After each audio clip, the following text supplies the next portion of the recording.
So hi everyone, আমি Nandan. Welcome to computer এমার্স YouTube channel. তো আমাদের বেসিক লজিক গেট এবং কম্পাউন্ড লজিক গেটটা পুরো কভার হয়ে গেছে। আজকে আমরা কভার করব কম্বিনেশন লজিক সার্কিট এবং তার সাথে আমি তোমাদেরকে কভার করাবো দুটো খুব ইম্পর্টেন্ট শর্ট কোশ্চেন, যেটা তোমাদের পরীক্ষার জন্য খুবই ইম্পর্টেন্ট। আর আজকে আমি ক্লাসে যেটা যেটা করাবো তার একটা ফ্রেশ পিডিএফ তোমাদের ডেসক্রিপশনে দিয়ে দেওয়া হবে, সেখান থেকে তোমরা ডাউনলোড করে নিতে পারো। তো আজকে আমরা যে টপিকটা কভার করব সেটার নাম হচ্ছে কম্বিনেশন লজিক সার্কিট। ঠিক আছে, তো আজকে আমরা এই টপিকটা কভার করব। তো কম্বিনেশন লজিক সার্কিটটা কি, এটার ডেফিনেশনটা আমি আগে লিখে নিচ্ছি। কি হয়, যখন ইনপুটের একটি সেট সামগ্রিকভাবে মিলিত হয়ে আউটপুটের একটি সিগন্যাল তৈরি করে, তখন তাকে বলা হচ্ছে কম্বিনেশন লজিক সার্কিট। অনেকটা লজিক সার্কিটের মতনই কনসেপ্ট। এটা আমি আজকে বোঝাবো হচ্ছে একটা ব্লক ডায়াগ্রামের মাধ্যমে। ফার্স্টে ব্লক ডায়াগ্রামে কম্বিনেশন লজিক সার্কিটে ব্লক ডায়াগ্রামের ক্ষেত্রে ভালো করে দেখবে, ফার্স্টে একটা বক্স হবে।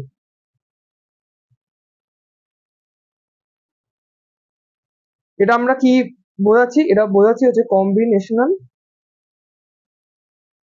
লজিক সার্কিট, তাই তো? সেই জন্য এখানে ভিতরে লিখলাম এটা।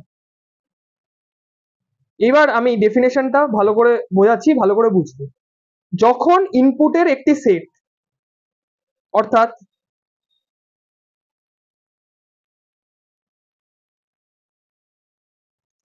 ইনপুটের একটি সেট I0, I1, I2 এরকম করে করে অসংখ্য হতে পারে ইনপুটে, IN অব্দি, ঠিক আছে? এই পুরোটা মিলে একটা ইনপুটের সেট হচ্ছে, ঠিক আছে?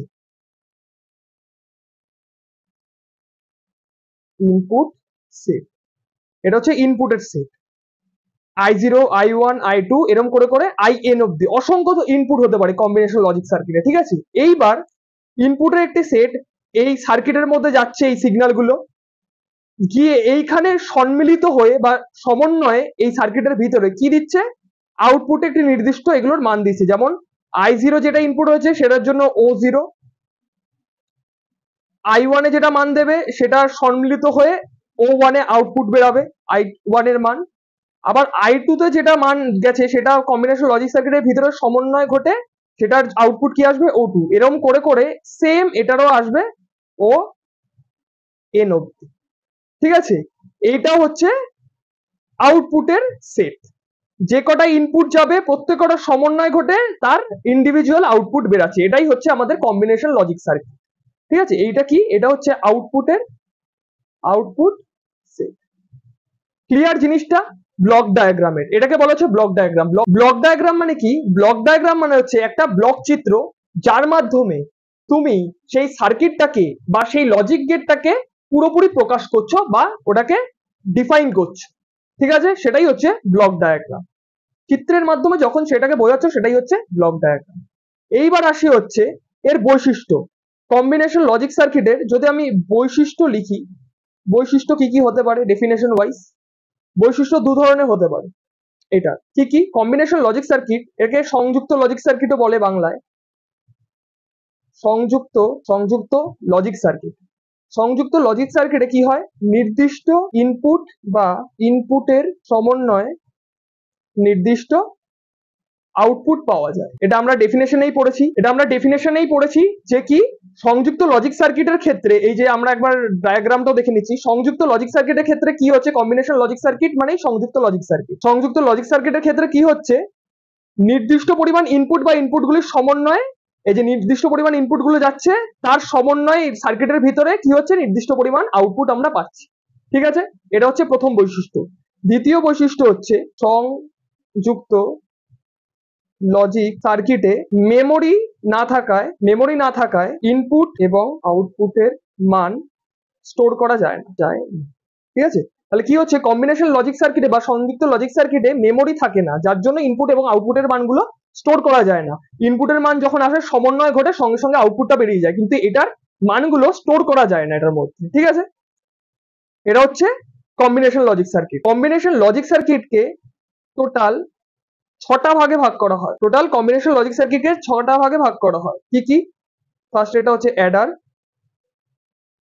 তারপর এটা হচ্ছে সাবট্রাক্টর, তারপর এটা হচ্ছে মাল্টিপ্লেক্সার, তারপর হচ্ছে ডিমাল্টিপ্লেক্সার, তারপর এটা হচ্ছে ডিকোডার, আর লাস্ট এটা হচ্ছে এনকোডার।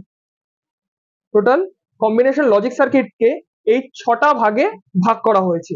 এই প্রত্যেকটা এক একটা ডিফারেন্ট সার্কিট। এখান থেকে এই সার্কিট গুলোর থেকে, এই 6টা সার্কিটের মধ্যে থেকেই তোমাদের এই ফার্স্ট চ্যাপ্টারে বড় কোয়েশ্চেন আসে 7 নম্বরে। সেইটা তোমাদেরকে আমি এই 6টা যে গেট রয়েছে বা 6টা যে সার্কিট রয়েছে সেটা আমি তোমাকে ডিফারেন্ট ক্লাসে বোঝাবো। প্রত্যেকটার জন্য পার্ট 1 পার্ট 2 এরকম করে 6টা টোটাল ক্লাস আমি করাবো। আজকে এতটাই ছিল, কম্বিনেশন লজিক সার্কিটটা আমি পুরো জিনিসটা তোমাদের কনসেপ্টটা ক্লিয়ার করে দিলাম। আর এখানে ক্লাসটা শেষ হচ্ছে না, আজকে আরো দুটো শর্ট কোশ্চেন তোমাদেরকে পড়াবো যেটা তোমাদের পরীক্ষার জন্য খুবই ইম্পর্টেন্ট। এইবার শর্ট কোশ্চেনের জন্য যেটা ইম্পর্টেন্ট সেটা হচ্ছে সার্কিটের স্তরবিন্যাস। দুটো কোশ্চেন ইম্পর্টেন্ট, তার মধ্যে প্রথম কোশ্চেনটা হচ্ছে বা প্রথম টপিকটা হচ্ছে সার্কিটের স্তরবিন্যাস। তাহলে আমি যদি সার্কিটের স্তরবিন্যাসের ডেফিনেশন দিই তাহলে সেটা হবে ডিজিটাল সার্কিটে ইনপুট এবং আউটপুটের মাঝখানে লজিক গেটগুলি বিভিন্ন স্তরে অবস্থান করে নির্দিষ্ট সার্কিটটি গঠন করে, এটাকেই বলা হচ্ছে সার্কিটের স্তরবিন্যাস। ঠিক আছে, সার্কিটের স্তরবিন্যাস বিভিন্ন ধরনের হতে পারে।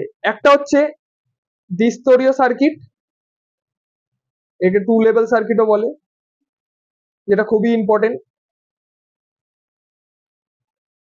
ত্রিস্তরীয় সার্কিট, 3 লেভেল সার্কিটও বলে। ঠিক আছে, এই দুটো হচ্ছে, এটা এক্সাম্পল দিলাম। ঠিক আছে, খুব ইম্পর্টেন্ট তোমাদের পরীক্ষার জন্য, এটা ভালো করে দেখে রাখো। দ্বিস্তরীয় সার্কিট, দ্বিস্তরীয় সার্কিট কি তোমাদের যদি আমি ডেফিনেশন বলি, এটা হচ্ছে যে সমস্ত ডিজিটাল সার্কিটে লজিক গেটগুলি দুটি স্তরে বিন্যস্ত তাকে দ্বিস্তরীয় সার্কিট।